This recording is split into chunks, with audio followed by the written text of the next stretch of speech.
Item ಯಾವುದೇ ಇರಲಿ try ಮಾಡಿ Aachi chicken masala. Aachi chicken masala. Yes, intelligence report ಇದ್ದೇ ಇರುತ್ತೆ ದರ್ಶನ್, ಈ ಥರದ ಘಟನೆಗಳು ನಡೆಯಬಹುದು ಅಂತ. ಆಮೇಲೆ ಛತ್ರಪತಿ ಶಿವಾಜಿ ಮಹಾರಾಜ ಅವರ ಒಂದು ಜಯಂತಿ ಸಂದರ್ಭದಲ್ಲಿ ಇತ್ತು ಒಂದು ಮುನ್ನೆಚ್ಚರಿಕೆ, ಅಂದರೆ ಈ ಥರದ ಘಟನೆಗಳಾಗಬಹುದೇನೋ ಅಂತ.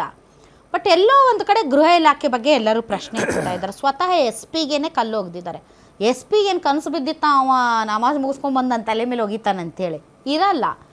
ಬಟ್ ಆದರೂ ಕೆಲವೊಂದು ಸೂಕ್ಷ್ಮ ಪ್ರದೇಶಗಳಲ್ಲಿ ಸಾಧ್ಯತೆಗಳು ಇರ್ತವೆ.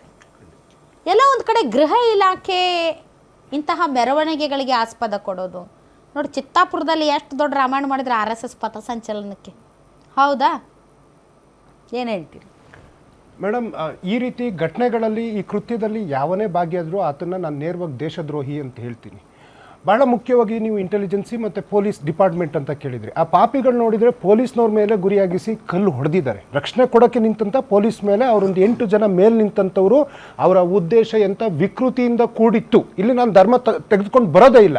ಅವನು ಮಸೀದಿ ಮೇಲೆ ನಿಂತು ಹೊಡೆದ್ರು ಅವನನ್ನು ದೇಶದ್ರೋಹಿ ಅನ್ನೋದು, ಚರ್ಚ್ ಮೇಲೆ ನಿಂತು ಹೊಡೆದ್ರು ಆತನು ಅನ್ನೋದೇ, ದೇವಸ್ಥಾನದ ಮೇಲೆ ನಿಂತ್ಕೊಂಡು ಅವನು ಇನ್ನೊಂದು ಧರ್ಮದ ಮೇಲೆ ಹೊಡೆದ್ರು ಆತನು ದೇಶದ್ರೋಹಿ. ದೇಶದ ಒಳಗಡೆ ಇದ್ಕೊಂಡು ನಾವು ದೇಶದ ಒಳಗಡೆ ಆಂತರಿಕ ಏನು ಹಿಂಸಾತ್ಮಕ ಕೃತ್ಯಗಳನ್ನ ಮಾಡ್ತಾ ಹೋಗೋದನ್ನ ನಾನು ಒಬ್ಬ ವಕ್ತಾರನಾಗಿ, ಒಬ್ಬ ಭಾರತೀಯ ನಾಗರಿಕನಾಗಿ, ಕನ್ನಡಿಗನಾಗಿ ಒಪ್ಪಲಿಕ್ಕೆ ಸಾಧ್ಯ ಇಲ್ಲ ಮೇಡಮ್. ಒಂದು ಚಿಟಿಕೆ ಲಿಂಬೆ ಹುಳಿ ಸಾಕು, ಒಂದು ಚಿಟಿಕೆ. ಎಸ್ ಮೇಡಮ್, ಈಗ ಇನ್ನೊಂದು ವಿಚಾರ ಅಂತಂದ್ರೆ ಅನೇಕ ಪ್ರಕ್ಷುಬ್ಧ ಘಟನೆಗಳು ಆದ ತಕ್ಷಣ ಆ ಕೂಡಲೇ ಪೊಲೀಸ್ ಇಲಾಖೆ, ಗೃಹ ಇಲಾಖೆ ಕೂಡಲೇ ಕ್ರಮ ತಗೊಂಡು, ಉದಾಹರಣೆ ಇವಾಗ ಇಲ್ಲಿ ಮೊನ್ನೆ ಶಿವಾಜಿ ಪ್ರತಿಮೆ ಮೇಲೆ ಆದ ತಕ್ಷಣವೇ 8 ಜನರನ್ನ ಬಂಧನ ಮಾಡಿ ಅಲ್ಲಿಗೆ ಆ ಪ್ರಕರಣವನ್ನು ಇತ್ಯರ್ಥ ಮಾಡುವಂಥ ಕೆಲಸ ಆದರೂ ಸಮೇತ ಅದಾದಮೇಲೆ ಕೆಲ ರಾಜಕೀಯ ನಾಯಕರು ಅದಕ್ಕೆ ಹೋಗಿ ಮತ್ತೆ ಒಂದು ಕೋಮು ವಿಷ ಬಣ್ಣ ಬೆರೆಸುವಂಥದ್ದು ನಾನಂತೂ ಒಪ್ಪಲಿಕ್ಕೆ ಸಾಧ್ಯ ಇಲ್ಲ. ಉದಾಹರಣೆ ಬಿಜೆಪಿಯವರೇ ಯತ್ನಾಳ್ಗೆ ರಾಜಕೀಯ ನಿವೃತ್ತಿ ಕೊಟ್ಟು ಹೊರಗಡೆ ಇಟ್ಟಿದ್ದಾರೆ. ಅವರು ಹೋಗಿ ಅಲ್ಲಿ ಕೋಮು ಪ್ರಚೋದನೆ ದಾಖಲೆ ಮಾಡುವಂಥದ್ದು ಎಷ್ಟು ಸರಿ?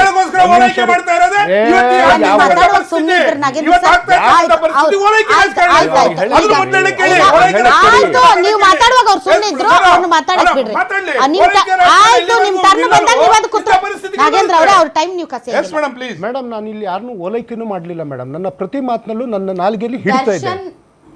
ಕೋಮು ಗಲಭೆಗಳು, ಧಾರ್ಮಿಕ ಹಿಂಸಾಚಾರಗಳು ಈ ದೇಶದ ರಾಜಕೀಯದಲ್ಲಿ ಎಷ್ಟು ಮಹತ್ತರವಾದಂತಹ ಪಾತ್ರ ನಿರ್ವಹಿಸಿವೆ, ಚುನಾವಣಾ ಫಲಿತಾಂಶಗಳನ್ನು ಬದಲಿಸಿವೆ ಮತ್ತು ಚುನಾವಣಾ ಅಸ್ತ್ರಗಳಾಗಿವೆ ಅನ್ನೋದರ ಬಗ್ಗೆ ತಮಗೆ ಅರಿವಿದೆ ಅಂತ ನಾನು ಅಂದುಕೊಂಡಿದ್ದೆ. ಖಂಡಿತ 100ಕ್ಕೆ 100 ಮೇಡಮ್. 2028ರ ಚುನಾವಣೆಗೆ ಎಲ್ಲ ಪಕ್ಷಗಳು ರೆಡಿ ಆಗ್ತಾ ಇವೆ.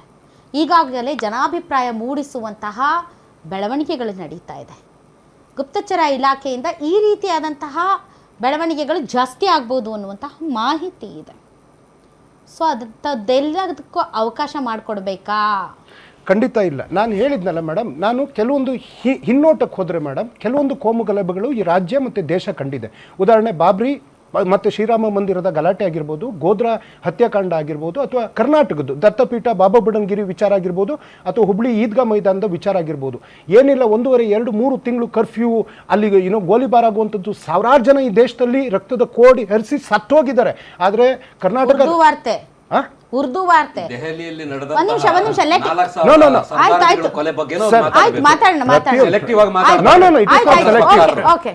ಯಾವ ತುರ್ತು ಪರಿಸ್ಥಿತಿ ಮಾತಾಡ್ತೀವಿ, ಸ್ವಾತಂತ್ರ್ಯ ಮಾತಾಡ್ತೀವಿ, ಬನ್ನಿ ಸ್ವಾಮಿ, ಅದ್ರಲ್ಲಿ ಏನು ಹಿಂಜರಿಕೆ ಇಲ್ಲ ಮೇಡಮ್. ಈಗ ನಮ್ಮ ಗೃಹ ಇಲಾಖೆ, ಪೊಲೀಸ್ ಇಲಾಖೆ ಯಾವೆಲ್ಲ ಘಟನೆಗಳಾದಾಗ ಆ ಕೂಡಲೇ ಕ್ರಮಗಳನ್ನ ತಗೊಂಡು ಯಾರ್ಯಾರು ಅದು ಕಲ್ಲೊಡೆದವರಾಗಿರ್ಬೋದು, ನಿನ್ನೆ ಶಿವಮೊಗ್ಗದಲ್ಲಿ ಏನು ನಡೆದಂಥ ಹಂತಕರನಾಗಿರ್ಬೋದು, ಕೂಡಲೇ ಬಂಧಿಸುವಂಥ ಕೆಲಸ ಮಾಡಿದೆ. ಆದರೆ ರಾಜಕೀಯ ಪಕ್ಷಗಳಾದಂಥವರು ಈಗ ಹಿಂದೆಲ್ಲ ಗಲಾಟೆಗಳಾಗಿದೆಯಲ್ಲ, ಶರೀಫಂದು, ಫಜಿಲ್ದು, ಶರತ್ತು ಮತ್ತೆ ಹರ್ಷಂದು ಎಲ್ಲ ಯಾರ ಕಾಲದಲ್ಲಿ ನಡೆದಿದ್ದು? ಅವ್ರ ಕಾಲದಲ್ಲಿ ನಡೆದು ಮತ್ತೆ ಅವರೇ ಗಲಾಟೆಗಳನ್ನ ಮಾಡುವಂತ ಕೆಲಸ ಮಾಡಿದ್ದು. ನಾವು ಯಾವತ್ತೂ ತುಪ್ಪ ಬೆರೆಸುವಂತ ಕೆಲಸ ನಾವು ಮಾಡಿಲ್ಲ. ನಾನು ಯಾಕೆ ಹೇಳ್ತಾ ಇದ್ದೀನಿ ಅಂದ್ರೆ ಅವಶ್ಯಕತೆ ಇದೆ. ಪೊಲೀಸ್ ಯೂರೋಗಳು ಭಾಷಣ ಮಾಡುವಂತ ಕೆಲಸ ಏನಿದೆ? ಕೆಲವೊಂದು ಗಣಪತಿ ವಿಚಾರಕ್ಕೆ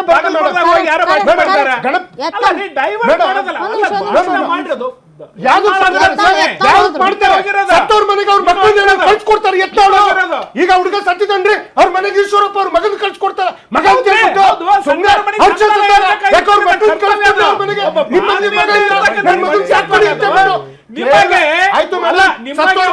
ಶರೀಫ್ ಅಲ್ಲ, ಹೇಳಿದ್ದೀನಿ, ಮಂಗಳೂರಲ್ಲಿ ಶರತ್ ಬಂದಲ್ಲ. ಹೇಳಿದ್ದೀನಿ, ಫಜೀಲ್ ಹೇಳಿ, ಹೇಳಿದ್ದೀನಿ. ನಾವು ಫಜೀಲ್ ಸತ್ತಾಗ ಬಂದಲ್ಲ. ಮನೆಗೆ ಹೋಗಿ ಅನುಕಂಪ ತೋರಿ ಕಣ್ಣಲ್ಲಿ ನೀರಾಕ್ತವ್ರು.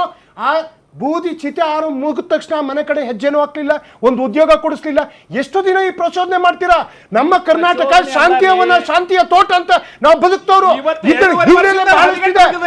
ಬಿಜೆಪಿ ಅವ್ರು ಹೇಳಿದ್ರ ಅಲ್ಲಿ ಮಸೀದಿಯಿಂದ ಚಪ್ಪಲಿ ಎಸಿರಿ ಅಂತ ಹೇಳಿ. ಮೇಡಮ್, ನಾನು ಮಸೀದಿಯಿಂದ ಬಿಜೆಪಿ ಕಲಬುರ್ಗಿ ಶಿವಾಜಿ ಉತ್ಸವದಲ್ಲಿ ಕಲ್ಲೆಸಿರಿ ಅಂತ ಹೇಳಿದ್ರ ಮೇಡಮ್ ಹೇಳ್ರಿ. ವಿಜಯನಗರ ಬಡಾವಣೆಯ ತಿಲಕ್ ಪಾರ್ಕ್ ಅಲ್ಲಿ ಆದ ಘಟನೆ ಬಿಜೆಪಿ ಮಾಡಂತ ಹೇಳಿತ್ತ. ಬಿಜೆಪಿನೂ ಹೇಳಲ್ಲ, ಕಾಂಗ್ರೆಸ್ ಹೇಳಲ್ಲ ಸರ್. ಆದಾಗ ಘಟನೆಯ ಲಾಭ ಪಡೆದುಕೊಳ್ಳೋದಕ್ಕೆ ಹವಣಿಸ್ತಾ ಇರುತ್ತೆ. ಬಟ್ ನನಗ ಅನ್ಸಿದ ಮಟ್ಟಿಗೆ ನೀವು ಟೈಟ್ ಮಾಡಬೇಕು, ನಟ್ಟು ಬೋಲ್ಟ್ ಟೈಟ್ ಮಾಡಬೇಕು. Madam you are right. ಹಾಗೇನೆ ಒಂದು ದಿನದ ಮೇಲೆ ಮೇಡಮ್, ಒಂದು ದಿನದ ಮೇಲೆ ಉದಾಹರಣೆ 24 ಘೋಷಣೆ ಆಗಿತ್ತಲ್ಲ ಬಾಗಲಕೋಟೆಯಲ್ಲಿ, ಮಾರನೇ ದಿನ ಬಂದು ಕರ್ಫ್ಯೂನಲ್ಲಿ ಯಾವ್ದಾದ್ರು ಸಭೆ ಮಾಡಕ್ ಅವಕಾಶ ಇದೆಯಾ? ಸಭೆ ಮಾಡಿ ಮತ್ತೆ ಅಲ್ಲಿ ಪ್ರಕ್ಷುಬ್ಧತೆ ಮಾಡುವಂತದ್ದು, ಮತ್ತೆ ಕಲ್ತೂರುವಂತದ್ದು ಯಾವ ರೀತಿಯಾದಂತ ಸಂಸ್ಕೃತಿ? ಹಾಗಾಗಿ ಕರ್ನಾಟಕ ಹೆಸರು ಗಳಿಸಿದೆ.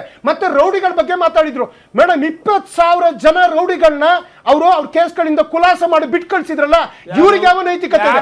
ಆಯ್ತು, ಇವತ್ತು ರಾಜಕಾರಣಿ ಬಗ್ಗೆ ನೀವು ಮಾತಾಡಿ ಮೇಡಮ್. ನಾನು ಲೆಕ್ಕ ಸಮೇತ ಸಾಕು.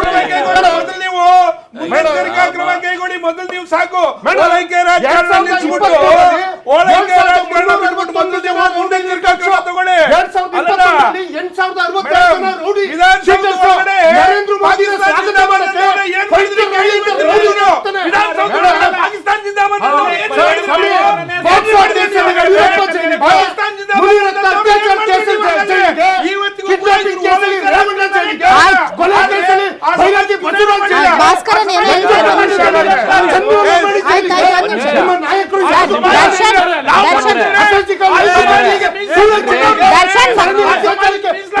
ದರ್ಶನ್ ಮತ್ತೆ ನಿಮ್ಗೆ ಅವಕಾಶ ಬೇಕೋ ಬೇಡ?